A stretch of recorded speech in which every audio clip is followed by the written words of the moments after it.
Ang galing nyo lumapit sa mga tao, ang galing nyo lumapit sa mga botante. Pag magpapanahon na ng eleksyon, puro kayo tulungan nyo kami. Tapos pag nandiyan na kayo sa pwesto, sino tinutulungan ninyo?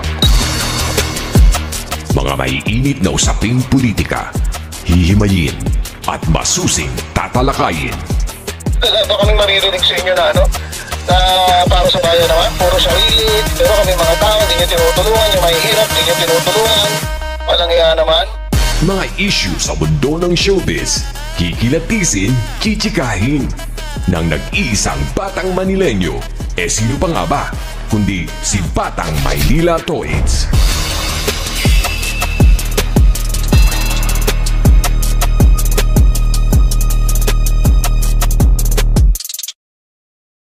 Yun, magandang umaga po sa inyong lahat mga kababayan, Batang Maynila Toits. Yan. Kamusta po kayo mga kababayan?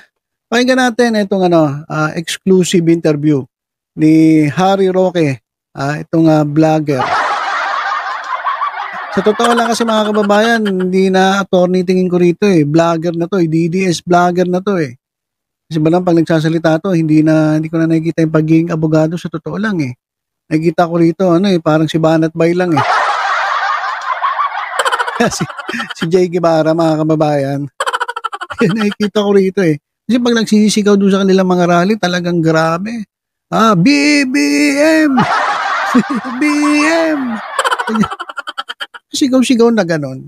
Abogado ka Dapat kahit papano, yung abogado, medyo namang may konti namang finesse, di ba? Abogado ka, galang-galang ka, tapos sisigaw ka rin na, BBM! BBM bangag! Ano ba yun? Kaya itong mga DDS, nakakatawa talaga to sa totoo lang mga kababayan. Kaya hindi ba kayo matatawa kay Harry Roque? Alam mo pag nagsayaw? Pag nagsayaw yan nga. Parang yan. Yung mascot ng Jollibee. Diba? Mahilig to magsayaw si Harry Roque. Nakakaaliw naman. Nakakaaliw. Etong si Harry Roque. Well, anyway, mga kababayan, eto na. Pag-usapan natin. Etong si Mr. Harry Roque. Alright. Okay, ito. May exclusive interview siya kay bubulol na tuloy ako.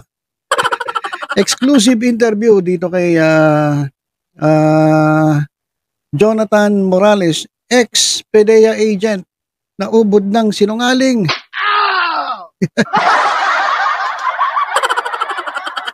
Kasi, sa totoo lang mga kababayan, sirang-sira na yung reputasyon nito, sirang-sira ng kredibilidad. Kasi lahat ata ng sinasabi nito, puro kasinungalingan Hindi. Sa totoo lang mga kababayan, wala ata tayong narinig na katotohanan kasi lahat ng sinasabi nito mga kababayan, hearsay. O bakit hearsay? Kasi yung sinasabi niya, yung sinulat niya sa dokumento, sinabi yun nung informant. Nasa may informant? Nasa yung informant? Sabi ni Bato de la Rosa, patay na raw. Patay na raw. Pero sabi niya, hindi naman daw siya naniniwala. Sabi niya, hindi daw siya naniniwala na yun nga daw informant na patay na. Pero ba't niya sinabi dun sa Senado? Para saan? Hindi, para saan nga, di ba? Wala, circus. Circus na talaga yung nangyayari niya sa Senado. Wala na po talaga sa ayos. Kaya dapat ito kay Bato de la Rosa, mag-resign na dapat sinasapal-sapal yung paulit-ulit yan. Okay, ito na. In-interview kasi ni Harry Roque etong si Jonathan Morales. Sabi nga ng iba, moralless. Kasi wala nang moral. Sabi. Anong moral? Morales. Ayan mga kababayan. Okay, ito na. Pakinggan natin yung sinasabi ni Harry Roque. Magandang gabi po Ngayong gabi po meron tayong espesyal talagang kapanata ng The Spokes Hour dahil makasama po natin ngayon at meron tayong panayam sa modern day na bayani na ang pangalan ay si Jonathan Morales. What? Modern day na bayani raw. Kailan pa naging bayani yung sinungaling? Ito talaga mga DDS, nakakatawa talaga. Kahit kailan talaga mga kababayan eh. Saan ka nakakita ng yung bayani na napakasinungaling? Saan ka nakakita ng bayani na ubod ng sinungaling? Ha? Dito lang sa DDS. Yung mga bayani ng DDS, yung mga sinungaling. Kaya sila, pare-parehas yan sila. Biruin mo ubod ng sinungaling. Wala kang, halos lahat nga ng mga senator doon sa Senado. Sinasabi ito si Morales ay napakasinungaling. Tapos sa DDS bayani. Ay, gago pala to mga to. Bayanin ninyo sinungaling. Bayanin ninyo tawag dito? May kaso, kabi-kabila kaso. Kaso false testimony. Ayun ba yung bayanin ninyo? Anong klaseng bayani yun? Ito mga DDS, mga abnormal talaga to sa totoo lang. Nakakita nga bayani tapos ubod ng sinungaling. Lahat ata ng sinabi niya sa Senado, puro kasinungalingan. Tapos kay Harry Roque, bayani daw. Ito kasi mga kababayan, sa totoo lang. Bakit nila nasabing bayani itong si Harry Roque? Ay, si Harry Roque tuloy. Paano nila nasabing bayani si Jonathan Morales? Bakit? Dahil ba hindi sinungaling si Morales? Hindi. Bakit tuwan-tuwa sila kay Morales? Dahil ba nagsasabi ng totoo si Morales? Hindi. Bakit tuwan-tuwa sila kay Morales? Yung mga vloggers nga naglalapitan kakamay-kamay pa kay Morales eh. Bakit tuwan-tuwa sila kay Morales? Kasi hindi siya nagpapatinag. Hindi siya nagpapatinag. Kahit ubod na ng sinungaling, obvious na nagsisinungaling na hindi siya nagpapatinag. Kahit si Harry Roque, ito mga kababayan si Harry Roque, alam niya mismo na itong si Morales nagsisinungaling. Kasi abogado ka eh. Alam mo yan, imposibleng hindi mo alam na nagsisinungaling yan. Alam mo nagsisinungaling yan. Pero sinasabi mo bayani. Bakit? Kasi sinisiraan niya si Marcos eh. Yun lang naman yung dahilan eh. Kaya kayo tuwan-tuwa kay Morales eh. Kahit na talagang alam sa buong Senado. Kahit janitor. Alam na nagsisinungaling si Morales. Kayo, bilib na bilib pa rin at sinasabi mo bayani kasi tinitira niya si Marcos. Lang naman eh. Pero sa totoo, alam niyo na nagsisinungaling si Morales. Abogado to eh. Posibleng hindi niya alam yun. Alam niya yun. Pero natutuwa sila kay Morales kasi nga, etong si Morales talagang nakatutok dun sa kanyang misyon. Hindi siya nagpapatinag. Kahit sino kinakalaban niya, binabangga niya, si Senator Jinggoy nga sinasagot-sagot niya eh. Kasi nakatingin siya dun sa sa kanyang misyon. Ano ba misyon niya? Ang sirain si Marcos. Misyon niya. Kaya kahit sinungaling, tuwan-tuwa itong mga to. Kahit sinungaling. Kasi ang gusto lang naman nila sirain si Marcos eh. Wala silang pakialam kung magsinungaling ka. Wala silang pakialam kung magsinungaling man si Morales, basta ang kinakailangan gawin ni Morales, sirain si Marcos. Kaya bayahan ni raw si Jonathan Morales sa mga DDS. Biruin nyo, nakakabilib kayo. Yung inyong bayani, sinungaling. Anong klase yan? Di ba ang mga bayani, kung talagang lumaban para sa bayan, sila Jose Rizal. Kasi pag sinabi mong bayani, ibig sabihin, itong si Jonathan Morales, kahilera ni Jose Rizal. Layo. Layo naman. Sino ba mga bayani? Pwede pa bayani agbayani. Kasi sa totoo lang, etong Senado natin, naging parang naging comedy na eh. Kaya pwede bayani agbayani. Pero hindi bayani na katulad ni Rizal, ni Manuel, nilang sino ba mga ni Andres Bonifacio. Hindi ganung klaseng bayani. Kasi itong mga ito nakipaglaban at hindi mga sinungaling. Katulad na ito, bakit ko nasabing sinungaling? Merong informant na lumapit sa kanya, nagbigay ng statement, sinulat niya yung statement. Sabi niya lang to hindi natin alam kung totoo. Pero sabi niya totoo. Sinulat niya. After 10 years, ito na. Tinatanong siya, sino yung informant mo?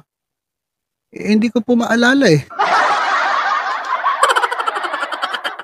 Pwede ba hindi mo maalala? Napaka-importante ng informant. Doon sa kanya nang galing lahat ng sinasabi mo dyan sa Senado, tapos sasabihin mo hindi mo kilala informant. Tapos ngayon, may bago na naman siyang kwento. Ano yung bago niyang kwento? Ayaw niya raw ilabas yung informant kasi baka raw may mangyaring masama. Tingnan mo. Kaya sabi ni Senator Jinggoy, eto talaga napaka-ubod na sinungaling si Morales, buwisit ito. Wala tayong makukuha rito. Itigil to, tigil. Pero si Bato lang talaga may gusto no? Si Bato lang talaga may gustong ituloy eh. Gusto niya may take four pa eh. Siguro hindi pa kasi tapos yung kanyang misyon. Hindi pa niya talaga nagagawa yung trabaho niya. Kasi puro kapalpakan nga nakikita. Panay sablay mga kababayan eh. Kaya ganun na nangyari. O kaya, eto mga kababayan si Harry Roque. Bayani raw si Jonathan Morales.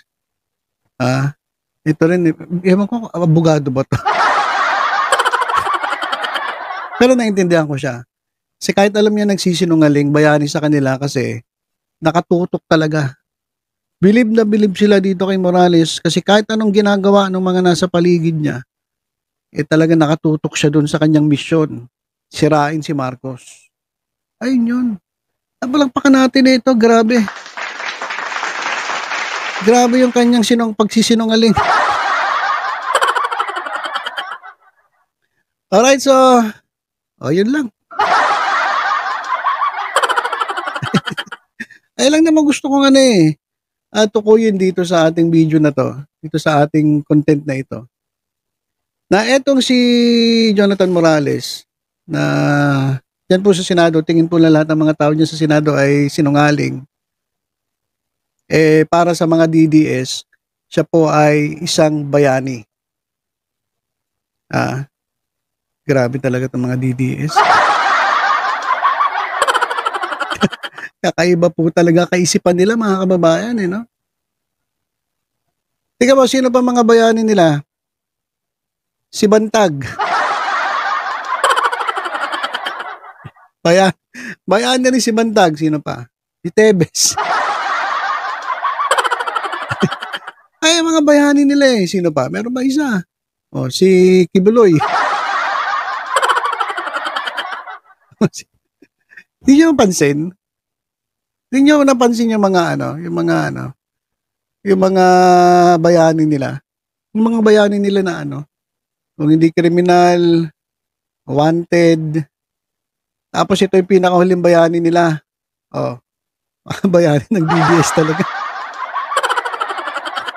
Kakaiba Grabe. Tapos ngayon, ito si Jonathan Morales sino ba to? Ano ba yun? Ano bang sinabi ni General Dionisio? Ano raw to? STL. storytelling liar. Oh. Tapos ngayon bayani, para sa kanila bayani. Wala talaga itong mga ano na to, mga kababayan. Masisira ulo ko dito sa mga DDS. Yun yung mga bayani nila, yung mga pinaghahanap ng batas, yung mga mga daming inabuso, merong mga pinatay, tapos eto, tagtad ng kaso, pero pinipilit pa rin na sinasabi niya, totoo sinasabi niya, wala. Yun ang mga bayani ng DDS. Kaya matindi ito. Ikaw, Harry Roque, ikaw, abogado ka pa naman. Tapos ganun. Diba? Abogado ka alam mo naman na nagsisinungaling yung tao. Imposibleng hindi mo alam na nagsisinungaling yun. Kasi abogado ka, alam mo ang galawan na nagsisinungaling. Magaling ka pa namang abogado. Tapos bayani sa'yo si Jonathan Morales. Sakit talaga ulo ko sa inyo. So ayun lang mga kababayan, wag na natin ituloy itong kwentuhan nila kasi lolokohin lang tayo ng mga to. Kasi umpisa pa lang, na bad trip na ako, bayani raw Bayani raw si Morales. Lokohan mo. So ilang mga kababayan, tutok-tutok lang dito po sa Batang Maynila to, sa iba pong updates. Ingat po tayong lahat at God bless po.